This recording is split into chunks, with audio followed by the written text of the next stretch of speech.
अक्सर दो नाम सुनने में आते हैं, सुन्नी और शिया। ये इस्लाम की ही दो बड़ी शाखाएं हैं। लेकिन कभी सोचा है इनकी शुरुआत कैसे हुई? ये दो अलग रास्ते बने कैसे? चलिए आज इस पूरी कहानी को शुरू से समझते हैं। हाँ, तो ये सवाल बिल्कुल सही है। शिया और सुन्नी हैं कौन और इनकी कहानी शुरू कहाँ से हुई? इसके जवाब के लिए चलिए थोड़ा टाइम में पीछे चलते हैं, लगभग 1400 साल पीछे। पता है, ये पूरी कहानी, इसकी नींव सिर्फ एक सवाल पर टिकी है। इतिहास का बस एक पल जिसने एक साथ चल रहे लोगों के लिए दो अलग रास्ते बना दिए। आखिर क्या था वो सवाल और कौन सा था वो पल? आइए देखते हैं। तो इस कहानी को ठीक से समझने के लिए हमें थोड़ा सा माहौल को समझना होगा। समय है 7वीं शताब्दी का, जगह है अरब। 570 ईस्वी में पैगंबर मोहम्मद का जन्म हुआ। उन्होंने इस्लाम का संदेश दिया, एक पूरा समुदाय बनाया, सब ठीक चल रहा था। लेकिन फिर 632 ईस्वी में उनके निधन ने एकदम से सबके सामने एक बहुत बड़ा सवाल लाके खड़ा कर दिया। और वो सवाल था, अब कौन? मुसलमानों को अब लीड कौन करेगा? और ये सोचिए, ये सिर्फ कोई राजनीतिक सवाल नहीं था कि अगला राजा कौन होगा। नहीं, ये एक धार्मिक और सामाजिक सवाल भी था। इसके जवाब पर उस पूरे समुदाय का भविष्य टिका था। और इसी एक सवाल ने, या कहें कि उसके अलग अलग जवाबों ने, इस्लाम की तारीख को हमेशा के लिए बदल कर रख दिया। तो बस यहीं से शुरू हुआ असली विवाद।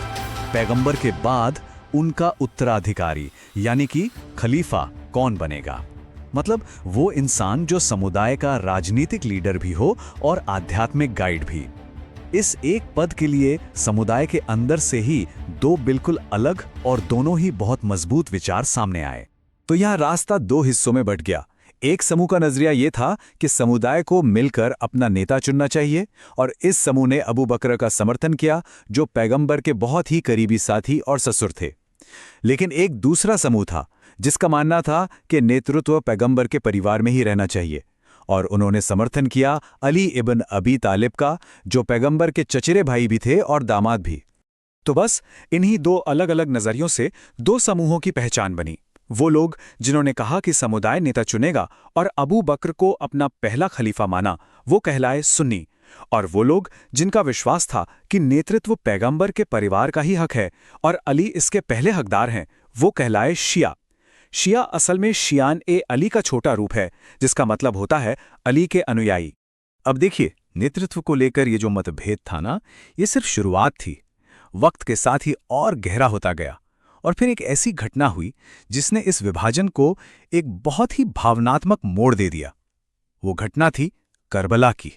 तो हम बात कर रहे हैं साल 680 ईस्वी की, पैगंबर के निधन के कोई 48 साल बाद।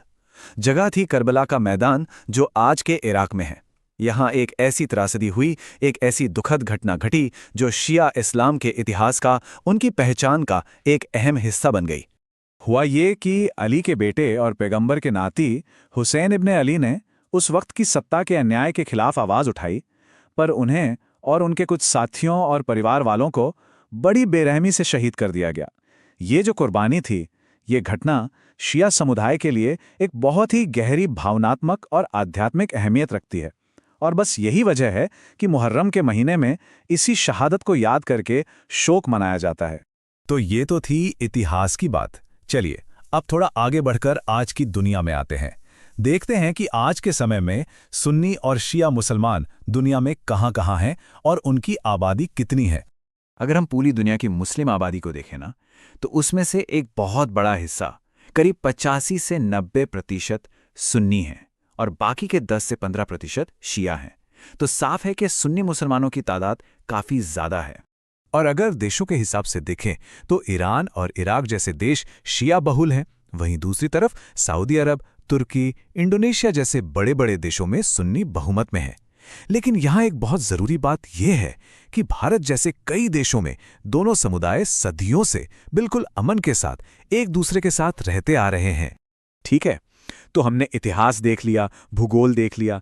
अब थोड़ा इनके बीच के कुछ धार्मिक अंतरों और उससे भी कहीं ज्यादा जरूरी इनकी समानताओं पर नजर डालते हैं। अगर कुछ मुख्य अंतरों की बात करें तो सबसे पहला तो नेतृत्व का ही है।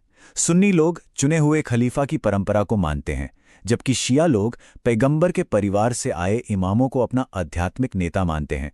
इस परिवार को अहले बैत कहते हैं। फिर धार्मिक कानूनों, जिनको फिक्ह कहते हैं, उसमें भी अलग अलग विचारधाराएं हैं। और हाँ, मुहर्रम, जैसा हमने पहले बात की, उसको लेकर भी नजरिए में फर्क है। एक समुदाय इसे रोजे का दिन मानता है तो दूसरा इसे शोक और मातम की अवधि मानता है। लेकिन, और ये लेकिन बहुत जरूरी है, इन अंतरों के बाद भी जो सबसे बड़ी सच्चाई है वो ये है कि दोनों ही इस्लाम को मानने वाले हैं। दोनों की पवित्र किताब एक है, कुरान। दोनों नमाज पढ़ते हैं, रमजान में रोजा रखते हैं। दोनों ज़कात यानी दान में विश्वास करते हैं और हज को मानते हैं। मतलब जो इस्लाम के मूल स्तंभ है, जो बुनियाद है, वो दोनों के लिए बिल्कुल एक है। तो आखिर में ये पूरी कहानी हमें एक बड़े सवाल के साथ छोड़ जाती है। जरा सोचिए, इतिहास का सिर्फ एक पल, बस एक सवाल, कैसे आज पूरी दुनिया को, करोड़ों लोगों की पहचान और उनके विश्वास को आकार दे सकता है।